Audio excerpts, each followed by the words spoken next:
விவசாயிகள் டெல்லியை நோக்கி பேரணி நடத்தப்படும் என்று அறிவித்திருந்தார்கள். அதன்படி இன்று பஞ்சாப் ஹரியானா எல்லையில் உள்ள அந்த சம்பு என்ற இடத்தில் அவர்கள் பேரணியாக செல்ல முயன்ற போது காவல்துறையினர் அவர்கள் மீது கண்ணீர் புகை குண்டுகளை வீசிய காட்சிகளை இப்போது நாம் பார்த்தோம். விவசாயிகள் டெல்லியை நோக்கி செல்வதை தடுத்து நிறுத்தி இருக்கிறார்கள். விவசாயிகள் அவர்களது அமைப்பின் கொடிகளுடன் குறைந்தபட்ச ஆதார விளை பொருட்களுக்கு வழங்க வேண்டும் மற்றும் அவர்களுக்கான கடன் தொகையை தள்ளுபடி செய்வது உள்ளிட்ட பல்வேறு கோரிக்கைகளை வலியுறுத்தி மீண்டும் விவசாயிகள் டெல்லியை நோக்கி பேரணி செல்லும் போது இந்த கண்ணீர் புகை குண்டு வீச்சு மற்றும் அவர்கள் மீது தடியடி பிரயோகம், கைது ஆகியவை இப்போது அந்த சம்பு என்ற இடத்தில் டெல்லியின் எல்லையில் உள்ள சம்பு என்ற இடத்தில் தடுத்து நிறுத்தப்பட்டிருக்கிறார்கள். அந்த காட்சியை தான் பார்த்துக் கொண்டிருக்கிறோம். பஞ்சாப் ஹரியானா மாநிலங்களை சேர்ந்த விவசாயிகள் இந்த போராட்டத்தில் ஈடுபட்டிருக்கிறார்கள்.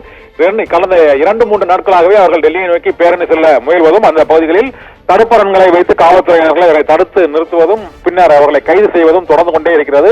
இப்போதும் சம்பு எல்லையில் இந்த பாலத்தில் அவர்களை தடுத்து நிறுத்தி காவல்துறையினர் கைது செய்ய முற்படும் காட்சியை தான் பார்த்துக் கொண்டிருக்கிறோம். அப்போது ஏற்பட்டுள்ள அந்த காவல்துறையினருக்கும் விவசாயிகளுக்கும் இடையே ஏற்பட்டுள்ள அந்த வாக்குவாதத்தால் அந்த பகுதியானது போர்க்களம் போல காட்சியளிக்கிறது. ஒரு பக்கம் விவசாயிகள் மீது கண்ணீர் புகை குண்டு வீச்சு மற்றும் அவர்கள் அங்கிருந்து அப்புறப்படுத்தும் அந்த காட்சி, இது தவிர கொடிகளோடு அவர்கள் அந்த எல்லையில் டெல்லியை நோக்கி முன்னேறும் காட்சிகளையும் நாம் இப்போது பார்த்துக் கொண்டிருக்கிறோம்.